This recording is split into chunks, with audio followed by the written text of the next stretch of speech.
with show content like this, I don't know if we need a pre-show. We can just jump right in unless you have problems. We need a pre-show. You can't just go into the show. That's ridiculous.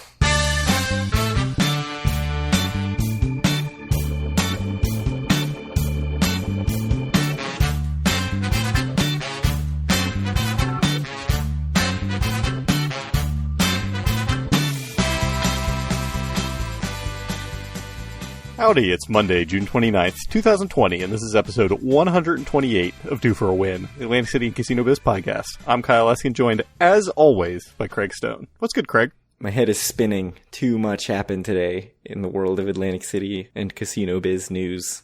Yeah, so for the listeners, I did not know about any of this until just now when I looked at the agenda for the first time, because I had not logged into social media today at all, so you'll get some real live hot takes from me. Yes, the rawest takes. Episode 128, it's a power of two, Craig. As you're getting rarer and rarer every day. Okay. Yeah, 256, that's the next one. Great. Yeah, man. Giving you the important news of the day. Thanks for all that math. I think that's actually the most important thing we can talk about, and we don't need to get to the reopening or anything like that until next episode. Just thought you wanted to know. So what happened in 1928? Not a power of two, by the way. The very famous diving horse show first came to the Steel Pier. It was previously a touring attraction, and Frank P. Gravatt, the owner of the Steel Pier, built a tower for the diving horses in 1928. The touring show came to the Steel Pier and became a permanent attraction the next year. Everyone knows about the diving horses. It is something that Atlantic City is famous for. They were around for 50 years, Kyle, until 1978, when Resorts bought the Steel Pier, shut it down and used it for storage, as anyone would, with the Steel Pier, the Garden Pier. Any pier is just storage, I think. It seems crazy to, I guess, the world that I grew up in, that was a thing in 1978, right? Remember when they tried to bring it back in like 2012 or something? That was very short-lived and obviously just for publicity, and I don't think there's any intention to actually bring it back, but it's great. Yes, I do remember that. It's like, no, we're totally doing it. We're totally having the diving horse show. This is not just to make news. Yes, as people protest against the Steel Pier. You have to get an admission pit ticket to do that, though. Yes, no diving horse. And that's that, 1928. Not a lot else going on. Yeah, I mean, it's pretty Atlantic City. The diving horse show is very Atlantic City, yes. Something I have to say, and I'm jumping the gun a little bit about Boardwalk Empire, is during the last episode, which I just watched right this second, there was a lot of moments where it's a good show because it's very true to that time, but like, ooh boy, 1920s sensibilities are definitely not very close to modern sensibilities. I look forward to hearing all about them at the end of the episode. It's not time to talk about that yet, Kyle. So if you want to reach out to us or neighbor, you're just like, I just watched this episode. I have to talk about it. Yeah, it's going to be out of my brain after we're done talking about all of the news about the casino's opening and closing. Yes. So should we talk about that now so we can get into Boardwalk Empire for the rest of the episode? All right. The news that I was fully aware of before I logged in to look at the agenda is casinos were opening on July 2nd. Which, for the question that everyone really wants to know, we only had one winner of the contest. It was Mike C., who saved us from having to send out 16 shirts, or whatever the number would have been had he not entered. Yes. So, Mike C., classic. The first person I believe we interacted with ever on Twitter, if I remember. And, it's very fitting that he won. I'm more than happy to send him a shirt. So, Mike, reach out to Craig, or myself, I guess, and let us know your address and what size you want, and we'll get something sent to you. We had two people put July 2nd in the Facebook comments, but it's very clear it needed to be in the form. Oh, your Facebook post could not have been more crystal clear about what the requirements were. It's like, when you're applying for a job and they have directions, and if you don't follow them, you immediately go to the scrap heap. That's basically what we did with this contest entry. Correct. Those two people can feel pride that they were right, but no pride about filling it. Not shame in not getting an amazing Due for a Win t-shirt, as they could have done. Does Mike C. already have a Due for a Win t-shirt? That's another question. Now he has two. I don't remember, but I'm going to lean towards yes. I don't know. It'll be funny when the answer's no, but I have no idea. I sent out a lot of shirts when we first got them, and not very many since then. So, July 2nd, opening date. Yeah. Done. That's it, right? That's it. Everything's opening July 2nd because they everything's can, right? great. So, yeah, we'll talk a little bit about the timetable. I think this is the most interesting way to break down this news, given where we're at now. And by the time this episode comes out, which will surely be tomorrow, right, Craig? Because we're not going to have a one podcast month in June. All right, I'll take that as a yes. Okay. So when this comes out tomorrow, I'm sure there's going to be a lot more news that's happened even since this episode, because it's moving at warp speed right now. But it came out that the Governor Murphy, announced that on July 2nd, casinos were going to be able to reopen. 25% capacity, same thing with indoor seating at restaurants. But, it came out right after that, like a couple hours later, everyone would have to wear a mask. But yeah, 25% capacity. I don't think there was going to ever be any problems with there being lines to get into the casinos or anything. At least that was my take at the time. What do you think? Yeah, I mean, the Press of Atlantic City had an article where they broke down what 25% was for each casino just based on the fire codes. And it was like 3,000 plus at all the big casinos. I think like Harrah's, Tropicana, Hard Rock, all Rebel Ocean, all 3,000 plus. And then the smallest ones, Golden Nugget and Resorts, were like 1,700 or 1,800. So it's still a lot of people on the casino floor at any given time. It's not like we're talking 250 people in the casino at any given time. So certainly plenty of room for people to get around. I don't know. There was a lot of question about how they would count that 25%, but it seems like it's going to feel fairly crowded if they hit that capacity limit. Yeah, I would say that even when we're there in the summer and it's like pretty crowded, it's more than 25% maybe, but I doubt it's ever over 50% or something, right? Like, yeah, that's when it's like jam packed. Like, maybe like Hard Rock opening day when we went there, like that may have been like a little different, closer to capacity, but I think 25% is quite a bit. I think is a very reasonable number. Yeah. So anyway, after the announcement that casinos could open came out, Golden Nugget, Hard Rock, Ocean Resorts, Trop, also they were going to open on July 2nd, as did Borgata. Borgata said they were going to have a soft opening, invite only. Oh, right. And then open on July 6th. You're right. Yes. So, and then Caesars said they were going to have an invite only opening also on the 2nd, and then the public opening was going to be on the 3rd. So that's pretty much what the state of play was until apparently earlier today, where the governor decided to roll back the planned opening of indoor seating at restaurants. It's not going to happen anymore on July 2nd. And this apparently has caused a lot of upheaval in the casinos. Borgata came out afterwards and said they're no longer planning on opening at all that weekend, and they're going to just basically wait and see. Golden Nugget actually released the info that there was going to be no drink service at all on the casino floor because of the rollback of the guidelines that indoor restaurants could open on the 2nd. So, yeah, I don't know. Where are things at? Yeah, I mean, it seems like the reasoning is that, if people are drinking stuff on the casino floor, they're constantly taking the masks down and stuff like that, and it's hard to get mask compliance with that. So, like, no drink service at all, no coffee, no soda, no beer, no anything. Well, is it that, or is it just, are they considering that making it like an indoor eating establishment at that point, or whatever? Well, I think that's the reasoning for the indoor eating establishment rules, is that it means that people are not keeping the masks on. So, yeah, they posted on Facebook. The post from Golden Nugget kind of seemed like they were a bit frustrated at the lack of clarity here with 3 days to go. It is a little last second, I do have to say. Yeah, so I'll link to Nicholas Hubis' tweet with the timeline, but at 2:45 p.m., Governor Murphy announced that he was putting a hold on reopening indoor dining and was like, oh, but casinos are definitely reopening. And then at 4:05, Golden Nugget posted on Facebook saying there's not going to be any alcohol in the casinos, and saying this is a very fluid situation. We continue to adapt as we receive new information. And then Borgata at 5 o'clock said they are not going to open this weekend, basically saying that it's not the full Borgata experience without indoor dining and all of that stuff. And so they're just not going to open, and seemingly are not intending to reopen until indoor dining can be a part of it.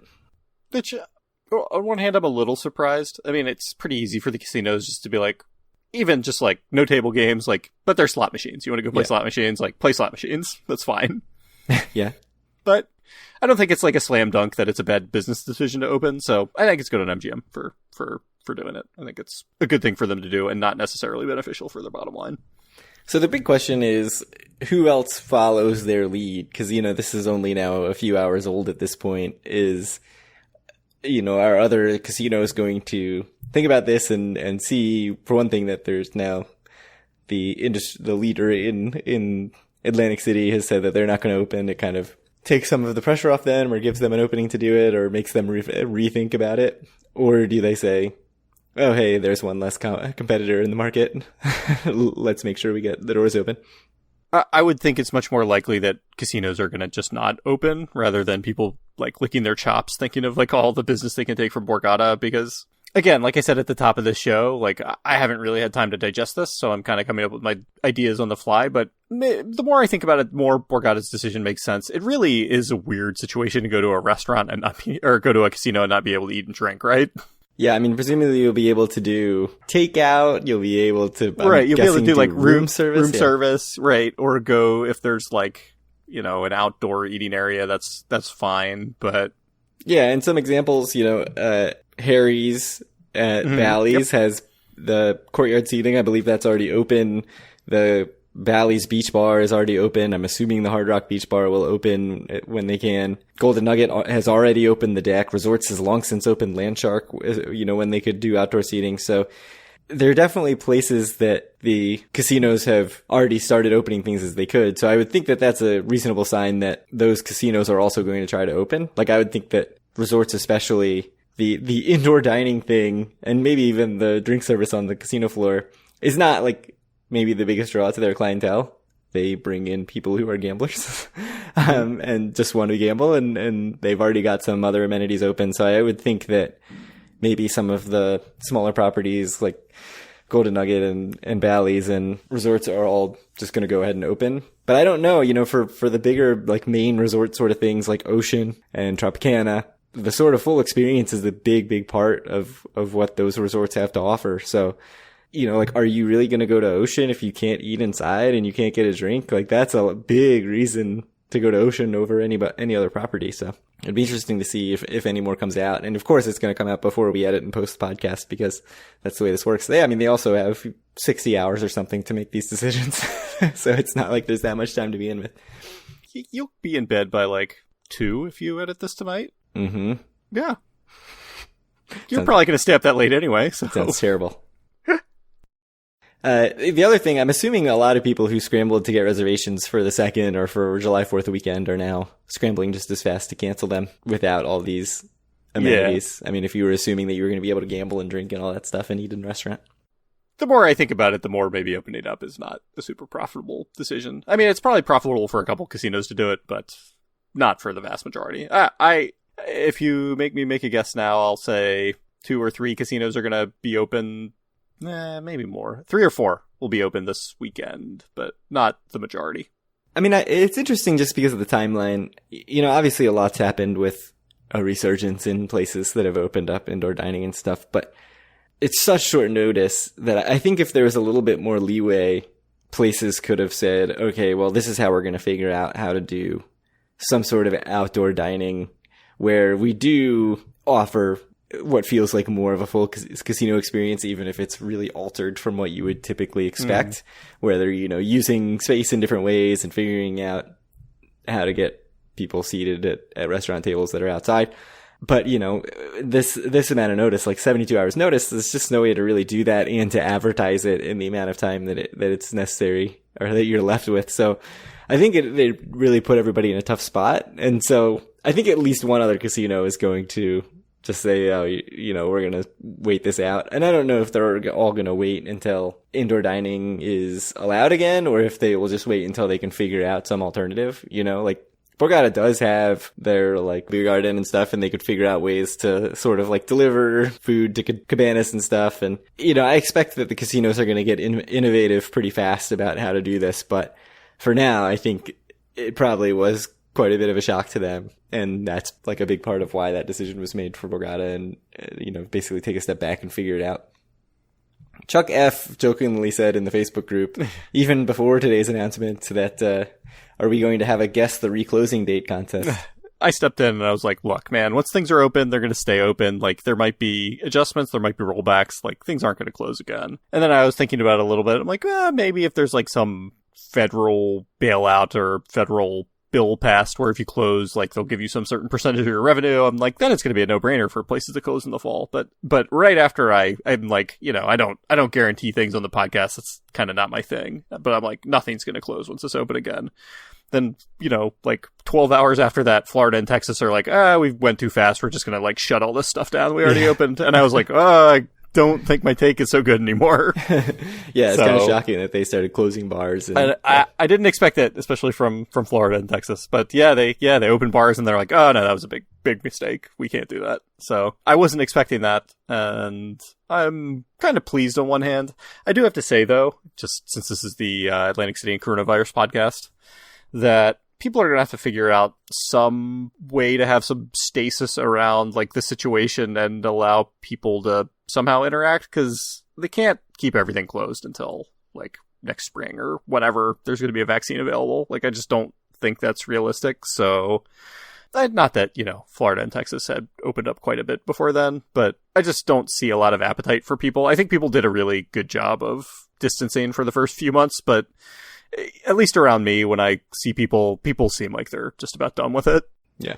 There has to be some way, and maybe it's just like, look, just wear masks everywhere, and like that's what's required. But other than that, live your life. Like, if that's gonna keep R naught below 1, then that's fine. But I don't think there's a lot of appetite for social distancing anymore, and just as a matter of trying to be pragmatic about the situation. Yeah, I mean, I do sort of wonder if there's this initial rebellion about it of like, oh, we did our time, now it's time to like go out and just be normal again.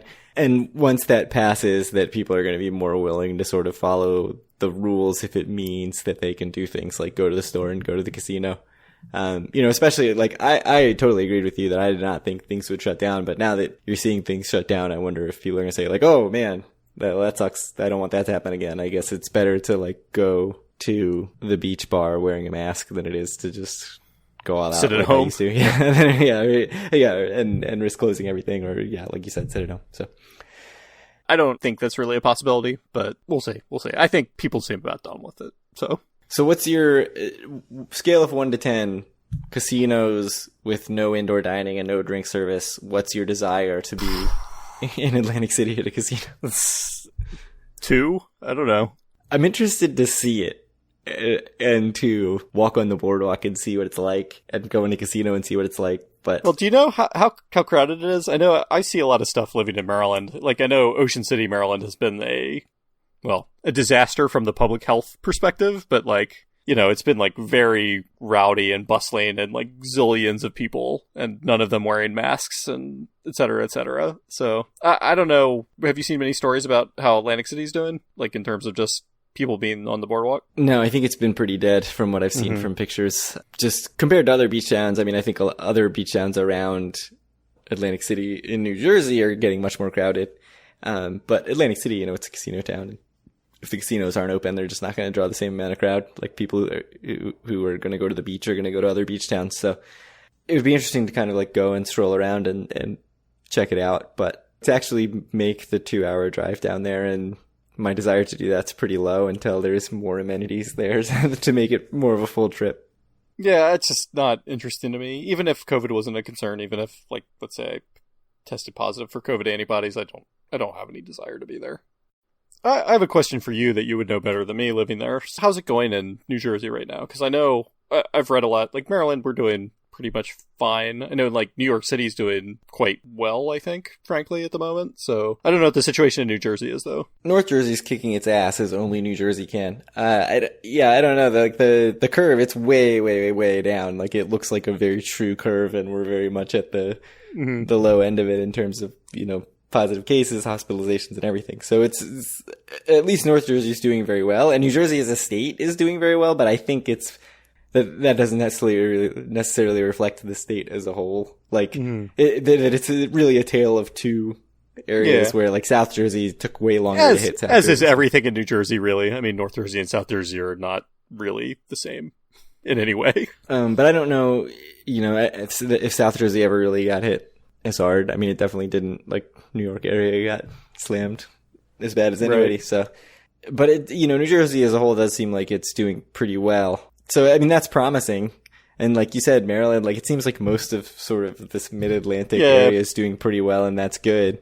Northeast and Mid-Atlantic are doing fine, I think. It's the Um, rest of the country, I think, that's not really doing so great. Right, so that's kind of like a good sign for Atlantic City, but And to be clear, Maryland's not doing as well as, like, New York, like I said. We're doing okay, though. Like, things are fine, pretty much. up here we have all just already had it, and so Yes. I mean, that's really what people think about New York. Like, they think it's going to be much harder for them to get a big outbreak again, because so many people got it in the first wave.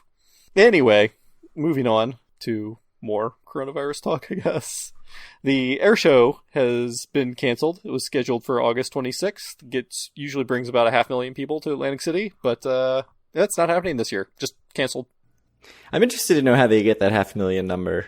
I Like, don't know. do they basically just mean anybody who in Atlantic City, they can look up at the sky and see it? Yeah, And it's so like that's all a the count, people 500,000. in Atlantic City currently at that time, whether or not they just live there, Or is it's it like like if they an had increase over the previous weekend? Like, that's what if I they wonder. had an air show like in any given day in New York City, they'd be like, it brings 21 million people to the metropolitan area. It's just like Yes. whatever the number of people is that live there.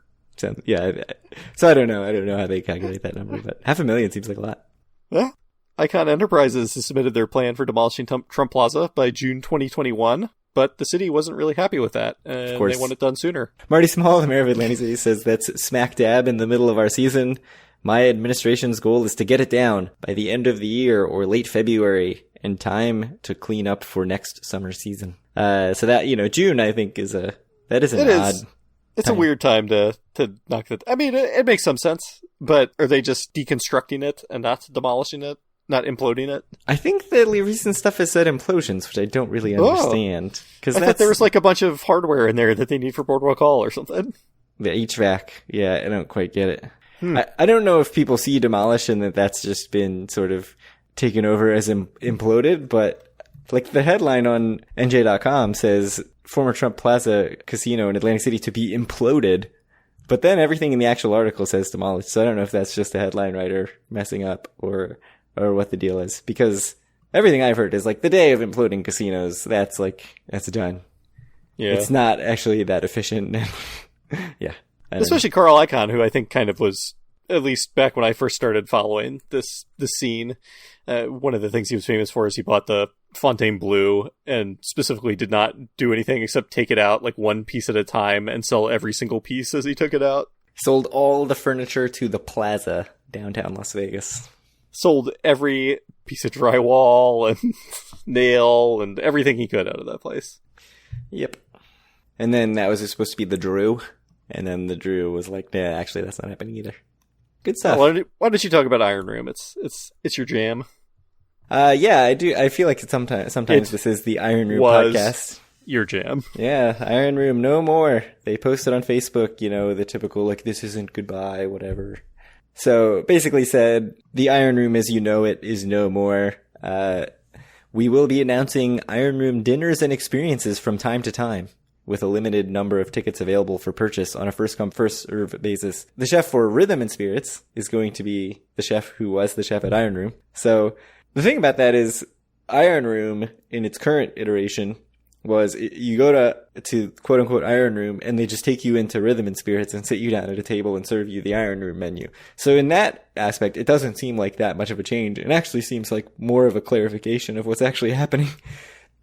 The difference is it seems like it's going to be a different menu, very Italian-focused. The Facebook post said, our current menu is inspired by American and Italian culture. Chef Kevin Cronin will bring small and large plates to life, including pasta, pizza, and sandwiches. Expect his global approach to flavor to dominate, but his nod to red sauce Italian will surely win your palate, which I know is everything you want. Would you say that he's going to take you down to Flavortown?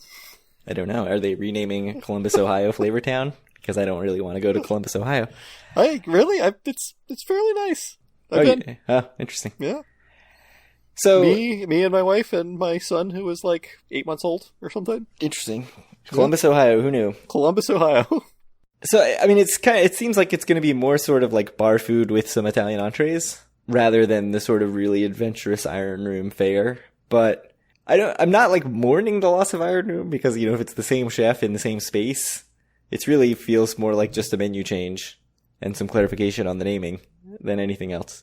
Maybe they were just tired of running two separate Facebook pages, and they're like, "This is annoying. Let's just run Rhythm and Spirits and forget about this." They hired McKinsey, and McKinsey's like, "You don't need to spend any money on two social media experts. You can cut that down to one." I doubt they. You just need to close one of your restaurants. Yes. Oh, so well, the big thing is if you really loved the Iron Room coffee shop, I'm guessing the Iron Room coffee shop is no more. I've never been. Missed out. I think Paul and I went both Never been to Iron mornings. Room, never been to Iron Room coffee shop, never been to anything. Never been to Rhythm and Spirits. Probably go to Rhythm and Spirits next time I'm in Atlantic City when there's indoor dining available, whenever that is. 2021. Probably. Should we talk May data, the most interesting brick and mortar revenue? Have you updated our spreadsheet? Because I did not. I have not, because... Oh boy, it's out of date. It's all zeros. Don't you worry. As the podcast listeners want, I will go update that right now. So yeah, $95.9 million total. Online revenue is $85.9 million, which is weird. Where are the $10 million extra dollars coming from, Craig? Sports gets separated even if it's online sports wagering. So it's $9.9 million of sports and $85.9 million of online revenue. So that's up from $38.3 million in May of 2019, a 124% increase. So a lot more online gambling than there was a year ago. It's also $13.3 million more than last month. So 16-point increase from April 2020 when there was also no brick and mortar gambling. I don't know that there's a whole lot else interesting to say about this. I mean, it's showing still a little another increase in demand for online gambling, but I still haven't done it. I've kind of given up on the online gambling thing. What do you mean you haven't done it? I know you have done it for a fact. I mean, I say I haven't done it in the last month. I don't think they were getting anything from me in May, but podcast superstar Justin W., your formulas are all broken in the spreadsheet now because it is doing 0 divided by 0 to get the month over month. Oh, yes, good point.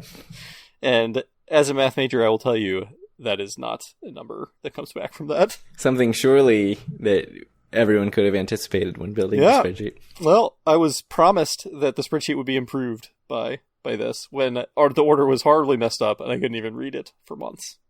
And month over month doesn't even work. Damn it. Now that I put that out there, I know it'll be fixed magically one day when I log back into it, so. That's true, yeah. Yeah, I agree with everything you said, though. It's up a little bit, but it's not up a huge amount month over month, which is much more reasonable to talk about now than year over year, given everything that's happened. It's good. Basically for casinos. It's going to be interesting, like you said, when they open, just to see how much of this sticks around and how much just goes away when there's other options. It could be that just this evaporates, right? Or it could be that now people are logged on and you've got the initial buy-in. Like people have set up their accounts and everything and now they're in the system and they're just going to keep doing it even if they are also going to the casino. I have a feeling that people just treat it like entirely separate.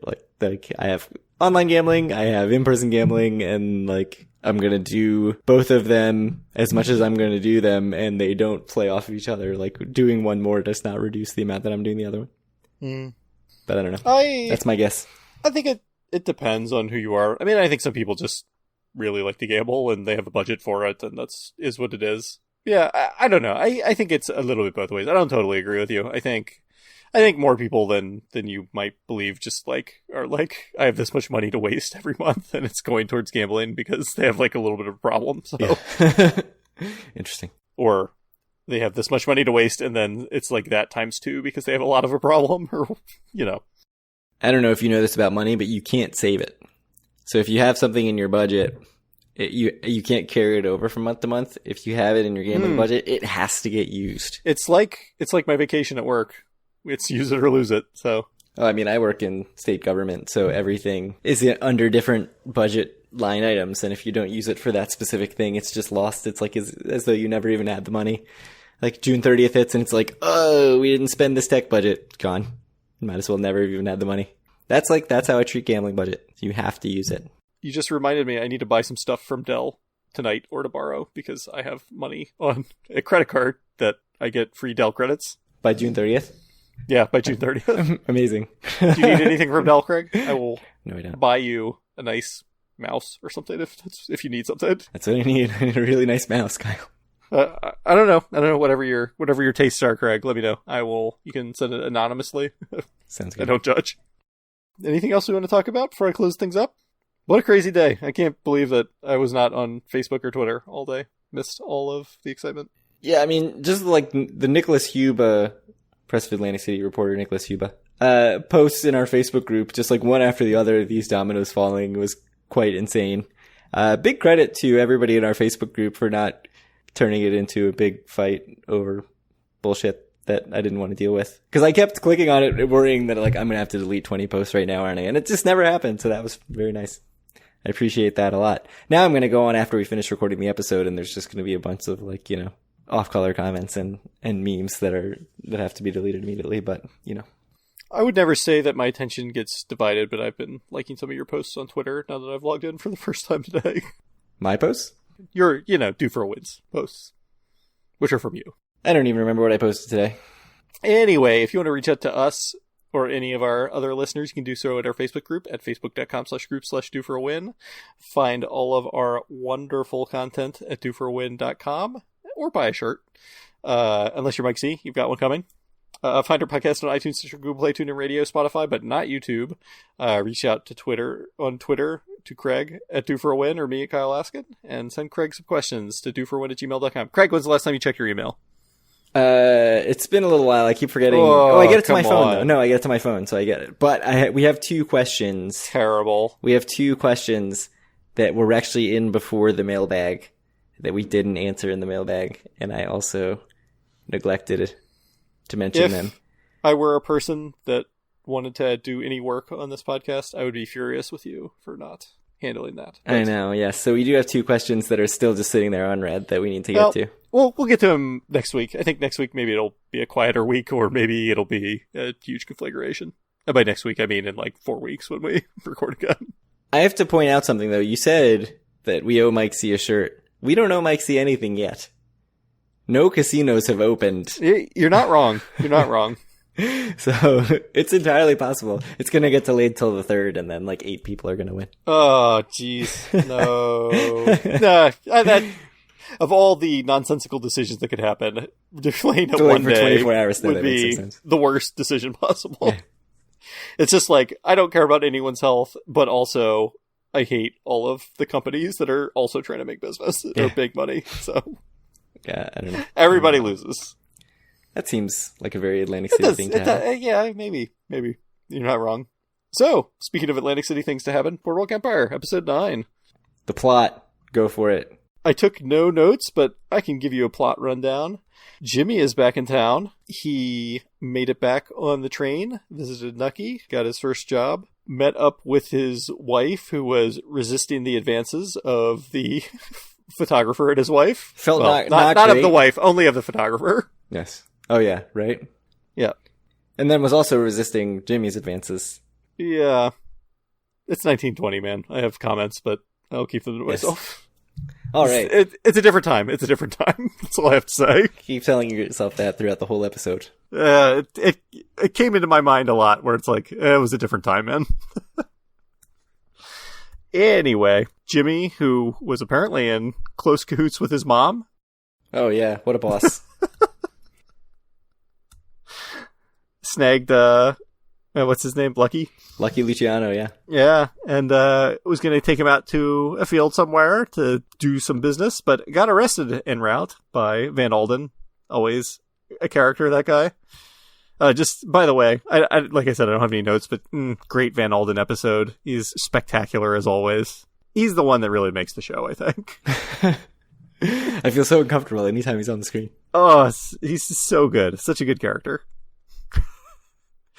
It's just perfect. I felt intense pain when he slapped the donut out of that guy's hand. It's like, oh, not the donut, or whatever it was. I might not have. It was like a donut stick. Mm-hmm. Man. You didn't feel intense pain when he's just like creepily lusting for Margaret when the other dude was talking to him, or like in the middle of like a really important conversation, he's like, I'm just gonna stare at this picture of 16-year-old Margaret. Like, I know. No, that didn't make me uncomfortable at all. Yeah. Like I said, different time. So anyway, Margaret's continuing to find herself, find her voice. You know, she's obviously going to be a bigger and bigger character, I think, as the story goes on. But, you know, made some personal leaps during the episode. We got to meet Edward Bader. He introduced to us. I mean, he might have been in an earlier episode, but not in a major way. Nucky's had enough of Mayor Baccarat and Baccarat. Yes. And it'd be great if he was Mayor Baccarat. That would be great. And is pitching Mr. Bader on running for mayor, which I guess if you know anything about Atlantic City, you probably can guess the outcome of that election. And then at the end, Rothstein's guys in Atlantic City tried to murder Nucky, or perhaps Margaret. I'm not really sure. It wasn't entirely clear, I don't think. But didn't end up working out. So, you know, everything's continuing to escalate on that storyline. Well, and... you know, Jimmy's starting to sweat, right? Because he sees Jimmy got arrested. Yeah. And but it was taken care of by the corrupt Fed, who got his donut slapped out of his hand, and that was the turning point for him. He was like, "Nobody messes with my donut. If I'm gonna kill this witness." If you were that Fed, that would be the turning point for you. Yes, like your sister was toasted coconut or whatever. You got my toasted coconuts all over the floor. They belong in the bed. Now I'm killing this witness. It's a natural progression. He shouldn't have gone for his gun. That's a good point. Yeah. He did hit him in the head with a rock. Anyways, any other notes you have about this episode? As they said on South Park, they're coming right for us. It was like the first episode of South Park. It was in the first season for sure. Yes, it was very early. I have some notes. I need a 1920s singlet bathing suit. The bathing suits were really good when, Margaret and Warren G. Harding's lady friend were out talking. By the way, Warren G. Hardy's lady friend is also an excellent character. She adds to the show. Not the smartest person in the world, let's put it that way. Much like Warren G. Hardin himself. I liked sort of Margaret, the thing where, like, you know, she helps out the dress shop owner to get Nucky to, you know, lower his take on her a little bit. And then the dress shop owner is going to give her something as an appreciation, and she's giving her, like, a dress for her daughter. For Margaret's daughter, and Margaret's like, it's clearly not what I wanted. And then she's like, oh, well, how about also this very nice ivory brush? And Margaret says, my daughter didn't help you. I did. That was great. That was good. We'll see. Well, I don't know. I don't know exactly where they're going with Margaret on that kind of storyline. I don't know if that's actually going to be what she ends up doing, or... I don't know. I'm curious to see where that goes. Yeah, I mean, there's kind of two sides of it where it seems like she pretty clearly can influence Nucky in a lot of ways, but also she seems like she's enjoying the spoils a little bit. Yeah.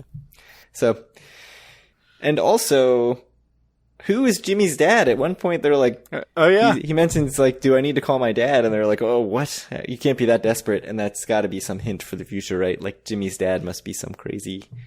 important famous person, someone. Yep. Because Jimmy was going to go to Princeton, as you know. It was good. It was a good episode. I enjoyed it. I think we only have 3 more left this season. Yeah. Something like that. We gotta all find to watch on the most reputable of websites. I'm impressed that, man, got some major viruses tonight for sure. I'm impressed that they're still kind of pushing Jimmy towards the heel side of things, continuing not to be a very nice person. So it's good to see. He did straight up call Nucky a murderer. That was interesting. He wanted Nucky to admit that he was a murderer, not just straight up called him a murderer. Also kind of raped his lady friend. That happened. Yeah, a little bit. But, you know, different time. Different time. Oh, man. All right. I think that's it. Yeah. And Van Alden, what a man. Just a weird dude. I'm still shook up over the slapping the donut thing. Just don't slap him in the donut. Just don't do it. I don't know if it's like, I'm not super familiar with the actor or his work. I don't know if it's just like, if he's the greatest actor of all time, or it's just like, that is the role he was born for, but so good. No, I think he is, plays a lot of like very dark characters and is very good in all of them. Oh, man. Michael Shannon. I don't think I've ever seen him in anything else, but he's well known. All right. I don't know. Anything else? Nope, that's it. we'll try to get back in under 3 weeks, assuming there's a similar amount of news in the next couple weeks as there has been in the last couple days. I have a feeling this episode's going to be out of date within 2 days of when it's published, but we'll see. I have a feeling this episode's going to be out of date by the time it's published. It's also likely. Well, thank you all very much for listening, and I guess bearing with through the slow summer months, given everything's closed, but we're definitely grateful for your time, and yeah, reach out to us if you have any questions, comments, whatever for us. We'd love to hear them, and hope you have a nice couple weeks and stay healthy. Enjoy your trip to Atlantic City this weekend, everybody. Yes, indeed. I hope you love your water tower. Water club. Oh my goodness. Best Atlantic City podcast ever.